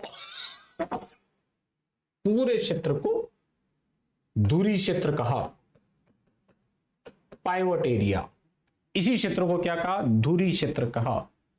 और ये ध्यान दें स्थल शक्ति का केंद्र है। किसका केंद्र है, स्थल शक्ति का। तो चले वापस देखें एक बार, मैकेंडर ने इस तथ्य को प्रमाणित करने के लिए कि जहां जल शक्ति नहीं पहुंच पाएगी और स्थल शक्ति का एक केंद्र होगा, तो केंद्र मध्य एशिया, इसको प्रमाणित करने के लिए ऐतिहासिक और प्रादेशिक अप्रोचेज का प्रयोग किया, उपागमों का प्रयोग किया। अब देखें जो संकल्पना है, इस संकल्पना में, ठीक है, पहली बात यहां वापस देख लेना, धुरी क्षेत्र की संकल्पना कब दी गई, 25 जनवरी 1904। शोध पत्र का नाम क्या, इतिहास की भौगोलिक दूरी, कब पढ़ा, किसके सामने पढ़ा गया, royal geographical society London. मैकेंडर Oxford विश्वविद्यालय में भूगोल का रीडर था और इसने इसी शोध पत्र का जो एक मूल मोटो या सेंटेंस जो होता है वो है कि भविष्य में जल शक्ति अधिक प्रभावी नहीं रहेगी। अब इसका प्रभाव कौन कौन से देशों पर किस प्रकार पड़ा? ब्रिटेन ने इस पर ध्यान नहीं दिया। जर्मनी में कार्ल होशोफर पैदा हो गया क्योंकि वो स्थल शक्ति से संबंधित था, और यूएसए ने अपनी जल शक्ति को और मजबूत करने की कोशिश की। अब धुरी क्षेत्र संकल्पना में दो मुख्य बातें क्या है कि ध्यान दें कि जो स्थल शक्ति है वो बिल्कुल एक केंद्र में होगी जहां जल शक्ति नहीं पहुंच पाएगी, और इन संकल्पनाओं का प्रमाण व उपागम जो है वो ऐतिहासिक व प्रादेशिक उपागम का प्रयोग किया गया। ठीक है, ये मध्य एशिया से ध्यान दें यूरोप की ओर, अरब की ओर, ईरान की ओर, भारत की ओर, चीन की ओर जो आक्रमण हुए उन आक्रमणों की बात है। करने वाली जातियों में हूण, कज्जाक, मंगोल, ठीक है, जिन जिन के मैंने नाम बताए थे आप देख सकते हो। यह आक्रमण कब से कब के बीच हुए? 5वीं ईस्वी से 16वीं सदी ईस्वी के मध्य कोलंबस युग के अंत तक। कोलंबस युग मतलब खोजों के युग का, जो समुद्री क्षेत्रों की खोज की जा रही थी उस युग के अंत तक। ठीक है, ये मैंने नोट कर लिया डाटा। और लास्ट में देखें स्थल शक्ति का केंद्र दुर्ग या आधार क्षेत्र या हृदय क्षेत्र क्या होगा? मध्य एशिया होगा। अब प्रादेशिक उपागम के संदर्भ में देखें तो मैकेंडर ने अपनी संकल्पना में दूरी क्षेत्र संकल्पना में, अभी मैंने हृदय क्षेत्र का नाम कहीं नहीं लिया है, दूरी क्षेत्र, आधार क्षेत्र। दूरी क्षेत्र संकल्पना में 5 प्रदेशों का बात की है। ये 5 प्रदेश कौन कौन से हैं ये देख लेते हैं। ठीक है, पहला फर्स्ट, पहला विश्व, दूसरा विश्वद्वीप, विश्वद्वीप, तीसरा दूरी क्षेत्र, पाइवट एरिया, पाइवट एरिया, और चौथा ध्यान दें इनर क्रिस्टेंट, आंतरिक तटीय मेखला, इनर क्रिस्टेंट। ठीक है, इनर क्रिस्टेंट, और ध्यान दें बाह्य क्रिस्टेंट या द्वीपीय मेखला, आउटर क्रिस्टेंट। ये 5 क्षेत्रों के बारे में बात की। ठीक है, अब ये 5 क्षेत्र, हृदय स्थल की यहां बात नहीं चल रही है, यहां धुरी क्षेत्र की बात चल रही है। अब ये 5 क्षेत्र विथ मैप अपन को देखना है, तो सबसे पहले विश्व, ठीक है, वर्ल्ड को देखते हैं, विश्व को।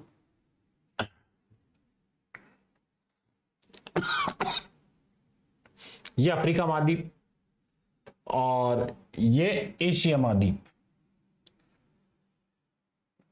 और ये चाइना, और देन ये जापान, ये ऑस्ट्रेलिया। एटलस लेके बैठो, मैंने पहले ही कहा था कि एटलस से पढ़ोगे तो इजी गोइंग रहेगा। और ये यूरोप,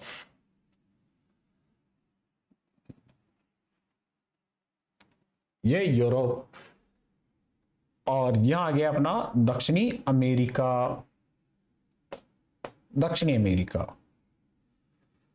और ये उत्तरी अमेरिका, दक्षिणी अमेरिका और उत्तरी अमेरिका, और ये अंटार्कटिका। ये वर्ल्ड का मैप।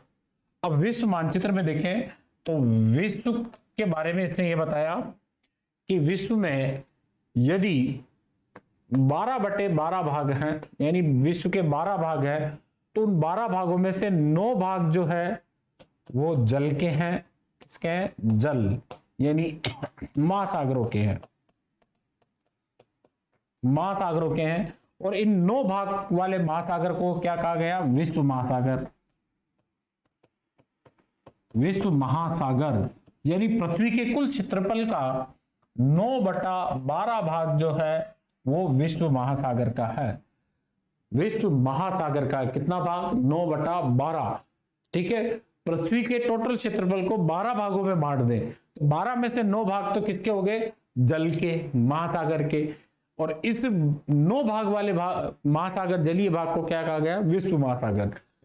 अब बचे कितने? 3 भाग, 3/12, 9/12, 12/12, तो 9/12 तो क्या हो गया? विश्व महासागर। 3/12 जो पार्ट है ये स्थल भाग है, स्थल भाग है, और इस स्थल भाग का 3/12 का 3/12 का, ठीक है, इस स्थल भाग का 2/3, इसका 2/3, या फिर या 3/12 में से 2/12 जो भाग है वो विश्व द्वीप पे है। किसमें है? विश्व द्वीप में है। क्लियर? तो वापस ध्यान से सुने, पूरे वर्ल्ड को इसने 12 पार्टों में बांटा। 12 पार्टों में से 9 भाग तो जल के हो गए, 2 भाग जो है वो विश्व द्वीप के हो गए, और 1 भाग में उत्तरी अमेरिका और दक्षिणी अमेरिका आ गया। अब देखिए विश्व द्वीप, ये पूरा का पूरा पार्ट क्या कहलाता है? विश्व द्वीप। इस भाग को कहा जाता है विश्व द्वीप। यानी टोटल जो पार्ट है स्थल, उसका लगभग 66% भाग विश्व द्वीप का भाग है, या फिर इसे कह सकते हैं 2/12वां पार्ट, ये कहलाया विश्व द्वीप। तो यहां सबसे इंपॉर्टेंट सवाल है कि विश्व द्वीप में कौन सा महाद्वीप आता और या फिर नहीं आता। तो कौन सा महाद्वीप आता ये देखें पहले। तो कौन सा महाद्वीप आता है? एक तो आता एशिया, दूसरा कौन आता है? यूरोप, और तीसरा आता है अफ्रीका। यूरोप, एशिया और अफ्रीका, इन तीनों को मिलाकर क्या कहा गया? विश्व महाद्वीप। तो देखें एक बार, मैं रिटर्न कर देता हूं ताकि आप लोगों को समझ में आ जाए। ये थ्योरी थोड़ी सी टिपिकल है। हाँ, पहला कौन सा? विश्व और विश्व द्वीप, दोनों को साथ ले लेते हैं अपन।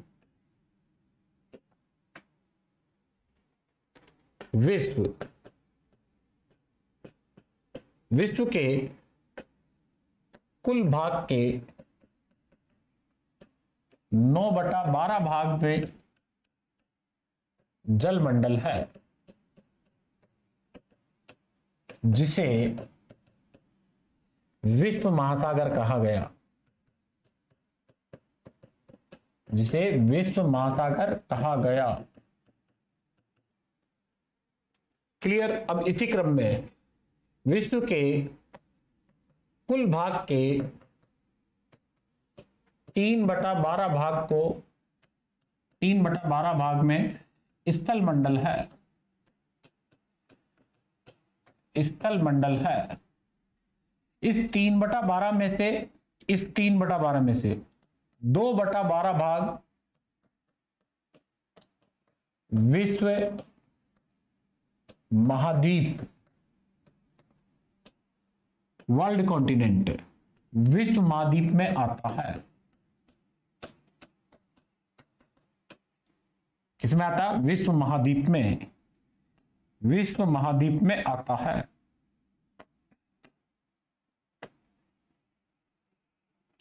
ये इंपॉर्टेंट है। विश्व, इस 3/12 का ध्यान दें, 2/12 भाग, टोटल स्थल का कितना हो गया? 2/3 भाग। टोटल स्थल का कितना हो गया? 2/3 भाग।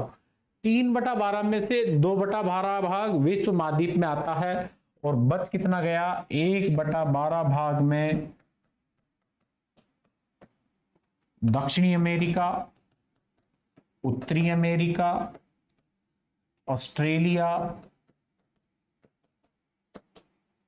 व अन्य द्वीप आते हैं, अन्य द्वीप आते हैं। क्लियर? अन्य द्वीप आते हैं। तो अन्य में कौन है? ये उत्तरी अमेरिका, ये ग्रीनलैंड, यहां मेडागास्कर, ठीक है, ये दक्षिणी अमेरिका, ये अंटार्कटिका, ये ऑस्ट्रेलिया, ये अन्य में आते हैं। अन्य मतलब 1/12 में, अन्य मतलब 1/12 में। ठीक है, तो ये सबसे इंपॉर्टेंट हो जाता है कि ग्लोब के कुल कितने भाग पर मैकेंडर ने विश्व द्वीप को माना है? 2/12 भाग पर। ठीक है, अगर 12वें का पार्ट करें अपन 100 का 12वां भाग, तो 100 का 12वां भाग क्या होता है? 12.5। 12.5 का दुगुना कितना होगा? 25%। कितना होगा? 25%। 12.5, 12%, सॉरी सॉरी सॉरी सॉरी, ठीक है, कितना होगा? 8.5। कितना होगा? 8.5। ठीक है, 100 का 12वां भाग कितना होगा? 8.5। 8.5 भी नहीं होगा।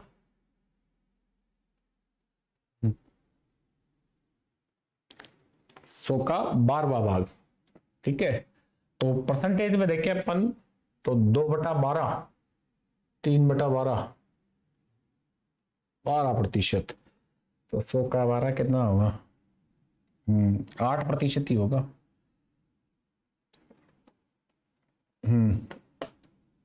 8.5%। और 8.5 को दुगुना करेंगे तो ये कितना हो जाएगा? लगभग 17% भाग। कितना प्रतिशत भाग हो जाएगा? 17% भाग। तो विश्व महाद्वीप का जो एरिया है वो कितना है? 17%। अब आगे देखें इसी क्रम में विश्व महाद्वीप को। विश्व महाद्वीप में 3 महाद्वीपों के क्षेत्र आते हैं। 3 महाद्वीपों के क्षेत्र आते हैं। 3 महाद्वीप कौन कौन से? एशिया, यूरोप और अफ्रीका। एशिया, यूरोप और अफ्रीका, इसे अपन कह सकते हैं Afro Eurasia. Afro Eurasia, Afro Eurasia जो विश्व के लगभग 17% भाग पर है, अकॉर्डिंग टू मैकेंडर। कितने प्रतिशत भाग पर है? 2/12% भाग पर, 12 भाग पर।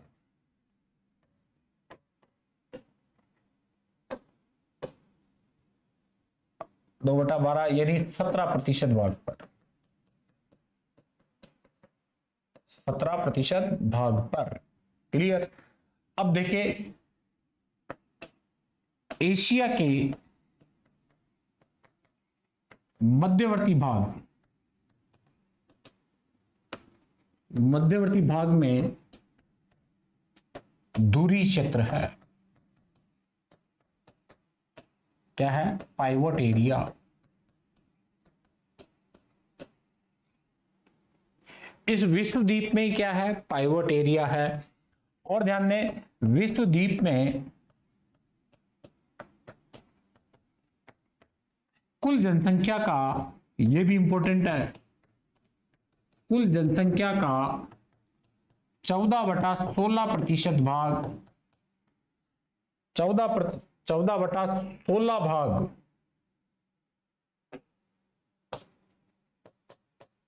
या लगभग 87%, लगभग 87% भाग निवास करता है, निवास करता है। ये किसके बारे में कह रहा है? विश्व महाद्वीप के बारे में, विश्वद्वीप के बारे में, सॉरी, विश्वद्वीप के बारे में, कि विश्वद्वीप 3 महाद्वीपों के क्षेत्र विश्वद्वीप में आते हैं। 2/12 भाग या फिर 17% भाग विश्वद्वीप में आता है क्षेत्रफल का। और एशिया के मध्यवर्ती भाग में इसी विश्वद्वीप में क्या है? पाइवोट एरिया है। और विश्वद्वीप में कुल जनसंख्या का 14/16 भाग या 87% भाग, लगभग भाग निवास करता है। तो विश्वद्वीप के बारे में ये कह रहा है, क्या कह रहा है? कि विश्वद्वीप 3 महाद्वीपों से बना है, एशिया, अफ्रीका और यूरोप से। और ध्यान दें एशिया और यूरोप की सीमा पर दुराग्र क्षेत्र है, पाइवोट एरिया है। इस विश्वद्वीप में जो क्षेत्रफल है वो क्षेत्रफल पूरी पृथ्वी या वर्ल्ड के क्षेत्रफल का 2/12 भाग है, या फिर इसे कह सकते हैं 17% भाग है।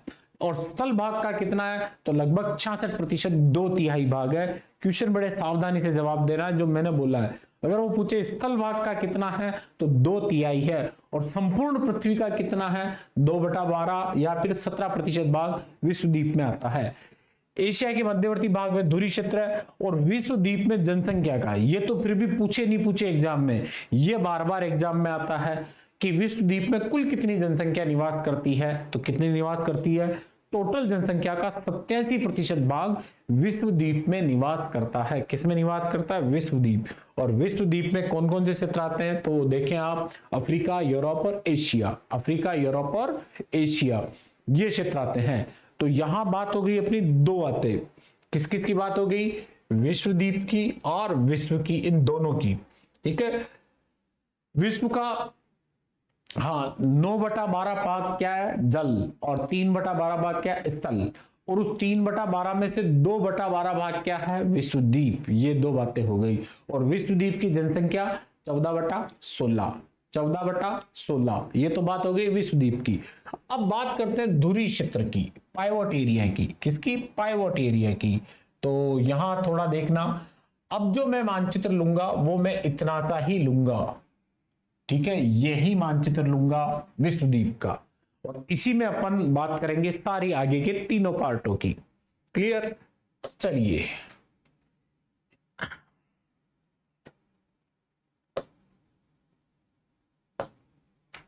धुरी क्षेत्र, धुरी क्षेत्र, पाइवोट एरिया, ठीक है, 1 बाय 1 इसकी बातें। धुरी क्षेत्र जो है, धुरी क्षेत्र, ये ध्यान दें, यूरेशिया क्षेत्र के मध्यवर्ती भाग में है, मध्यवर्ती भाग में है, किसके? यूरेशिया क्षेत्र के मध्यवर्ती भाग में है। दूसरी बात, धुरी क्षेत्र में नौसेना किसी भी रूप में प्रभावी नहीं होती है, नहीं होती है। ऐसा क्यों भाई? तो क्यों तो देखें, क्योंकि ये तटवर्ती क्षेत्र में नहीं है, नहीं है। दूसरी बात, ये ध्यान दें, स्थल के मध्यवर्ती भाग में है, मध्यवर्ती भाग में है। यहां नदियां आंतरिक प्रवाह की है, आंतरिक प्रवाह की है। नदियां किस प्रकार की है? आंतरिक प्रवाह की। क्लियर? और दूसरा कि यहां की नदियां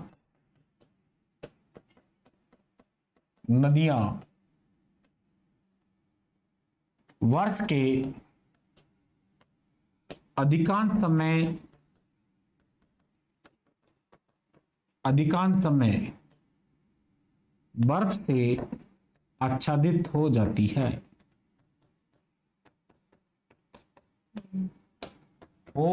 है, या नौकागम्य नहीं होती,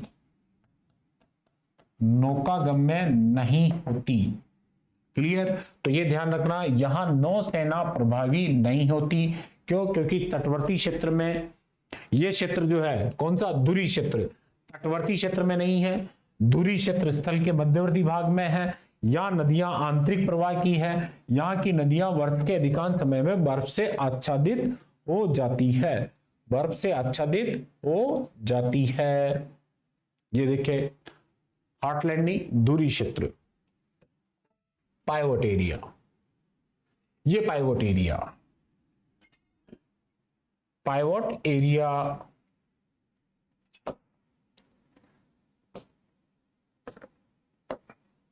ये पाइवोट एरिया,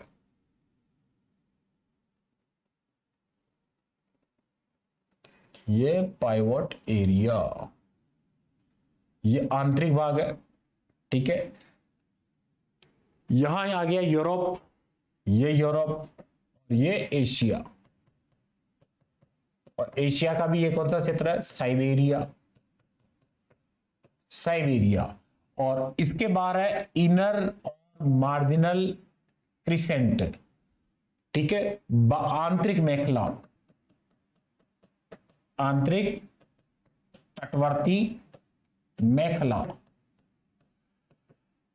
और यह है ध्यान दें लैंड और आउटर और इंसुलर क्रिसेंट, यानी ध्यान दें द्वीपीय या बाह्य मेखला, मेखला, अर्धचंद्राकार मेखला, अर्धचंद्राकार।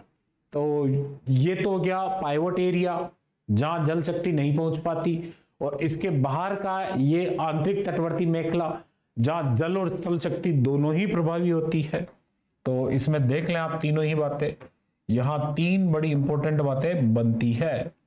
पहली बात, पाइवोट एरिया, यहां ध्यान दें सिर्फ और सिर्फ स्थल शक्ति, आंतरिक तटवर्ती मेखला, यहां जल व स्थल दोनों शक्तियां, जल व स्थल दोनों शक्तियां, जल व स्थल दोनों ही शक्तियां। मैं डार्क कलर ले लेता हूं, जल व स्थल दोनों ही शक्तियां। और द्वीपीय या बाह्य मेखला, यहां सिर्फ जल शक्ति, यहां सिर्फ जल शक्ति। तो देखो पाइवोट एरिया, पाइवोट एरिया में कौन सी शक्ति, स्थल शक्ति, सिर्फ और सिर्फ स्थल शक्ति एक्टिवेट होती है। तो यहां अपन देख सकते हैं प्रीवियस पेज पे जाके, ये प्रीवियस पेज पे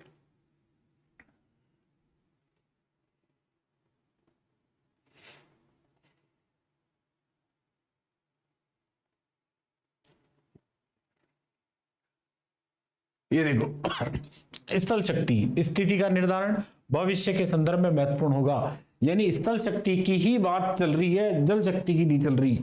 अतः पाइवोट एरिया जो है, उस पाइवोट एरिया में जल शक्ति एक्टिवेट नहीं होती है, जल शक्ति एक्टिवेट नहीं होती है।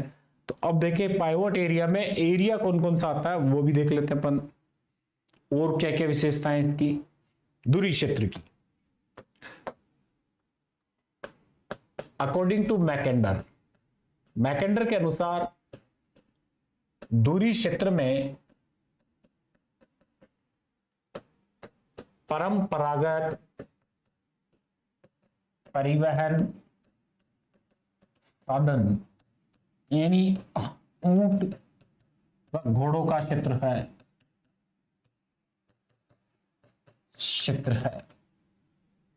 दूरी क्षेत्र परंपरागत परिवहन के साधनों का क्षेत्र है, ऊंट व घोड़ों का, चंगेज का आया था, घोड़ों से आया था, ठीक है, ऊंट व घोड़ों का क्षेत्र है। दूसरी बात, दूरी क्षेत्र संसाधन संपन्न क्षेत्र है,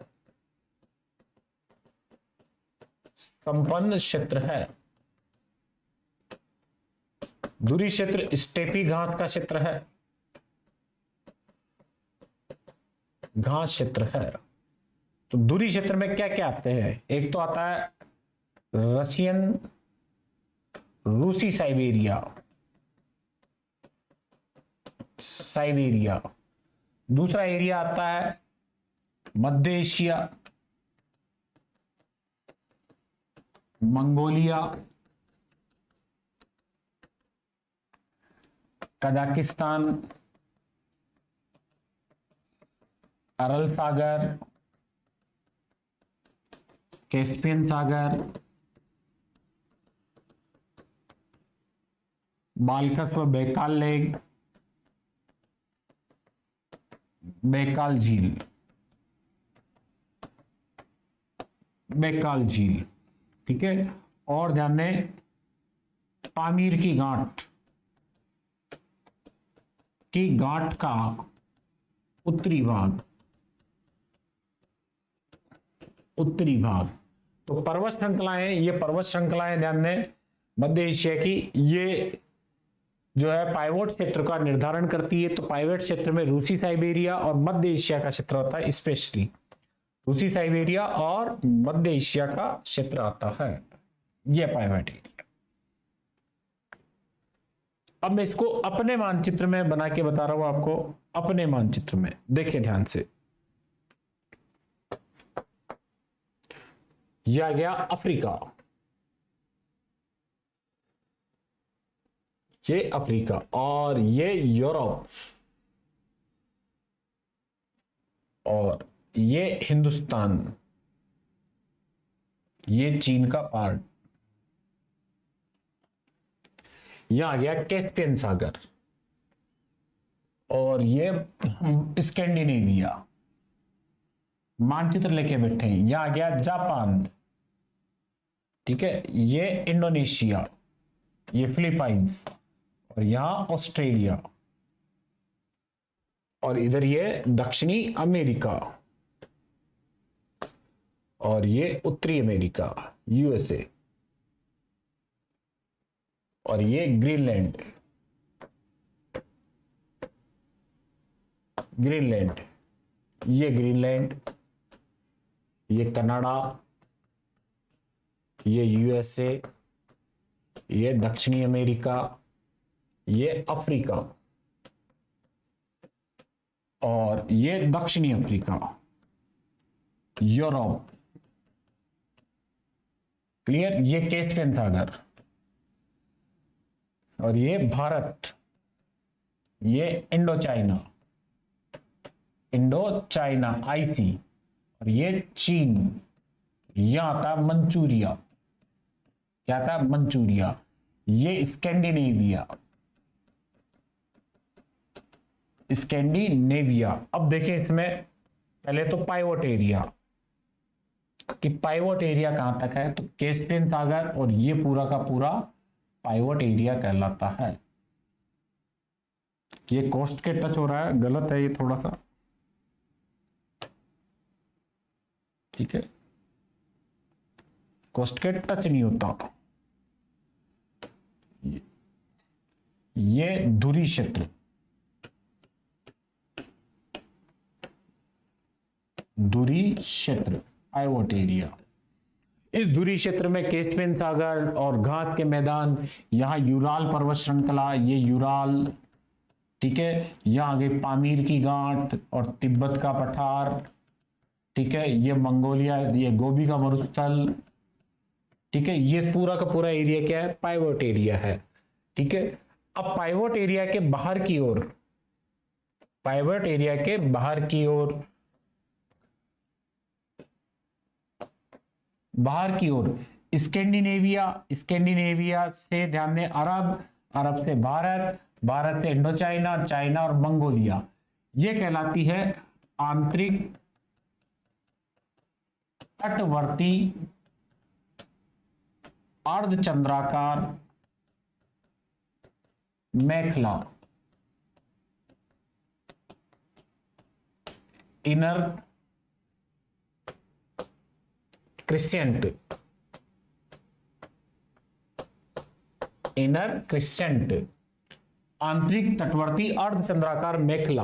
अब इसमें कौन कौन से देश आते हैं, तो देखें, पहला तो है मंचूरिया, चीन का प्रदेश, दूसरा खुद चीन, तीसरा इंडो चाइना, भारत, और भारत के बाद यहां आ गया अरब, अरब के अपर पार्ट में यहां जर्मनी, स्कैंडिनेविया, यह क्षेत्र कहलाता है आंतरिक तटवर्ती अर्धचंद्राकार मेखला। अब इसके बाहर आता है आउटर मेखला या द्वीपीय मेखला, द्वीपीय चाप, आउटर, आउटर या द्वीपीय मेखला अर्धचंद्राकार या आउटर क्रिस्टेंट, आउटर क्रिस्टेंट। इसके अंतर्गत आता है पहले तो यूके, यूके, यूएसए, ये यूएसए, और यूएसए के बाद साउथ अफ्रीका, दक्षिणी अफ्रीका, और दक्षिणी अफ्रीका के बाद ऑस्ट्रेलिया, और ऑस्ट्रेलिया के बाद सीधा जापान। ये किसमें आएंगे, आउटर मेखला में, द्वीपीय मेखला में। तीन पार्ट हो गए। दूरी क्षेत्र, ये यूराल पर्वत श्रृंखला से ये आंतरिक भाग क्या है, दूरी क्षेत्र। यहां कोई भी नेवी एंटर नहीं कर सकती, नेविगेशन कोई सा एंटर नहीं कर सकता।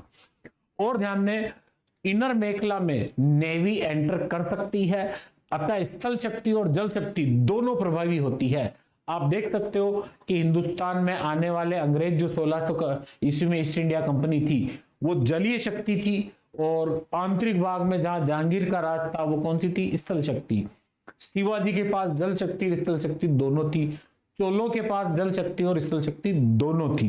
क्लियर। तो ध्यान दें, आंतरिक जो तटवर्ती अर्धचंद्राकार या मेखला या इनर क्रिसेंट है, ये ध्यान दें जल और स्थल शक्ति दोनों के संदर्भ में है, यानी इनर मेखला में जल शक्ति भेद्य कर सकती है, भेद्य कर सकती है।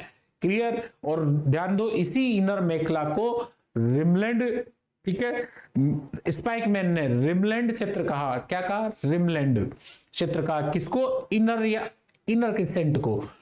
आउटर क्रिसेंट जो है वो जल शक्ति प्रदान है। कौन सी शक्ति प्रदान है, जल शक्ति प्रदान है। तो यहां मैं तीनों ही पावर लिख देता हूं कि कौन से क्षेत्र में कौन सी पावर काम कर रही है। दूरी क्षेत्र, इसमें स्थल शक्ति है, यहां सिर्फ और सिर्फ आर्मी काम कर सकती है।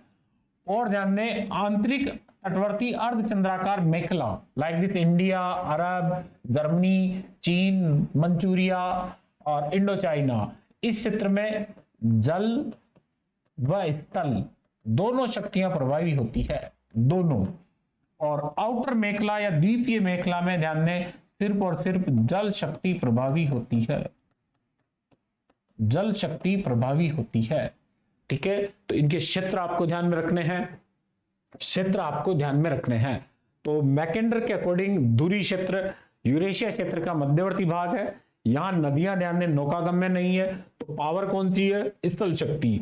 मैकेंडर के अकॉर्डिंग दूरी क्षेत्र में संसाधन ऊंट व घोड़े हैं, बाद में ध्यान दें रेलवे परिवहन भी विकसित हो गया, संसाधन संपन्न क्षेत्र है, इससे भी घास के क्षेत्र है। रूसी साइबेरिया, मध्य एशिया, मंगोलिया, कजाकिस्तान, अरल सागर, कैस्पियन सागर, बालकस, बैकालैंड, पामीर की गांठ इसी क्षेत्र में आते हैं। आगे हार्टलैंड में थोड़ा सा चेंज हो जाएगा। तो ये तो था ध्यान दें कौन सा, दूरी क्षेत्र। अब बात आती है, वो आती है आंतरिक तटवर्ती अर्धचंद्राकार मेखला या इनर क्रिसेंट की। किसकी आती है, इनर क्रिसेंट की। तो इनर क्रिसेंट में कौन कौन से क्षेत्र है, इनर क्रिसेंट,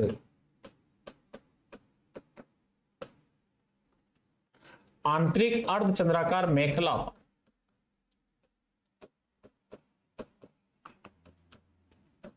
अर्धचंद्राकार मेखला,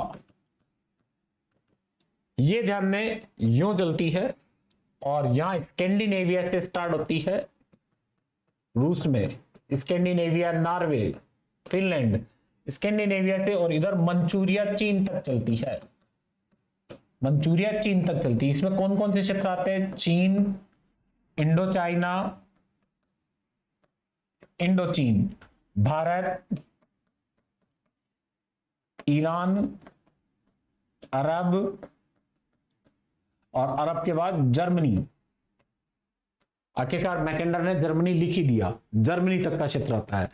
अब ध्यान दें, ये ऐसा क्षेत्र होता है, यह आपको स्पेशली ध्यान रखना है। यहां यह क्षेत्र जल शक्ति द्वारा भेद्य क्षेत्र होता है, भेद्य क्षेत्र होता है, यानी यहां जल शक्ति प्रभावी होती है। ठीक है। यह तटवर्ती क्षेत्र भी है, तटवर्ती क्षेत्र भी है, यहां की नदियां नौकागम्य है,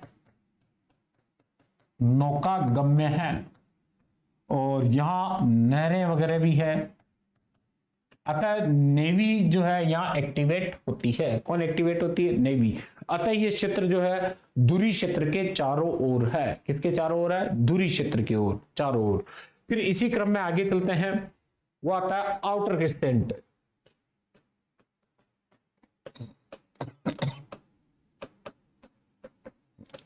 या बाह्य द्वीपीय अर्धचंद्राकार मेखला, ये यूं चल रही है और इस मेखला में जो कंट्रीज आ रही है वो आ रही है यूके, यूएसए, दक्षिणी अफ्रीका, ऑस्ट्रेलिया और जापान। अब ध्यान से सुने, आउटर मेखला है, इसमें जल शक्ति प्रभावी है। 1904 याद करो, 1904 और 5 के समय जापान और रूस में संघर्ष हो रहा था और जापान जो है वो मंचूरिया तक बढ़ चुका था। कहां तक बढ़ चुका था? मंचूरिया तक आगे बढ़ चुका था, लेकिन मंचूरिया से आगे दूरी क्षेत्र में प्रवेश नहीं कर पाया। रूस पर जापान की विजय तो हुई थी 1905 में, लेकिन वो पाइवेट एरिया में एंटर नहीं कर पाया। जापान एक नेविगेशन की पावर थी, यूनाइटेड किंगडम एक नेविगेशन की पावर थी, जल शक्ति थी। और यूएस के लिए तो मैंने पहले ही कहा था कि थेरमान ने नेविगेशन को ज्यादा पावरफुल बनाया था, किसमें? यूएसए में। तो यहां देखें कि आउटर मेखला में जल शक्ति प्रभावी रहेगी। कौन सी? जल शक्ति प्रभावी रहेगी। और आउटर मेखला के इंटरनल पार्ट में आंतरिक मेखला, ये आंतरिक, और आंतरिक मेखला के आंतरिक भाग में ये एरिया कहलाएगा पाइवोट एरिया। और ये तीनों पार्ट में से ध्यान दें, आंतरिक और पाइवोट एरिया ये दोनों विश्वद्वीप में है। कंप्लीटली किसमें है? विश्वद्वीप में है। ये थी बच्चों मैकेंडर की धुरी क्षेत्र संकल्पना। कौन सी? धुरी क्षेत्र संकल्पना। अब इसमें देखें क्वेश्चन किस प्रकार के हैं, वन बाय वन कुछ सवाल देख लेते हैं। मैकेंडर का योगदान भूगोल के कौन से संप्रदाय में था? तो राजनीतिक भूगोल में, राजनीतिक भूगोल में। दूसरा, यह सवाल सीधा का सीधा है, मैकेंडर ने अपनी संकल्पना किस आधार पर दी? तो ध्यान दें, लैंड पावर यानी स्थल शक्ति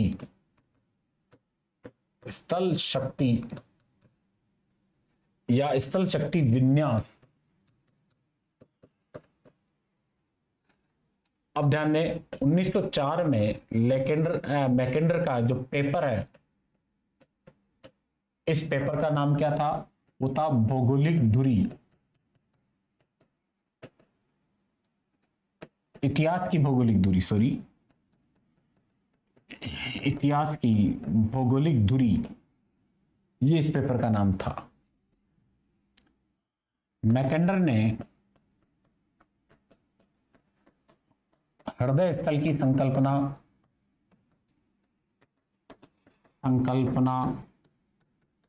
कब दी? तो कब दी? 1919 में। और पाइवोट एरिया की कब दी थी? 1904 में। इसी क्रम में कौन सा धुरी क्षेत्र में नहीं आता है? ए कैस्पियन सागर, बी काला सागर, सी बैकाल झील और डी अरल सागर। तो कौन नहीं आता भाई? काला सागर नहीं आता। कौन नहीं आता? काला सागर। ठीक है, इस टाइप के क्वेश्चन इसमें से पूछे जाएंगे। आगे और क्वेश्चन का मैं सिर्फ 4-5 क्वेश्चन लिखे हैं मैंने, काफी क्वेश्चन इसमें से बन सकते हैं।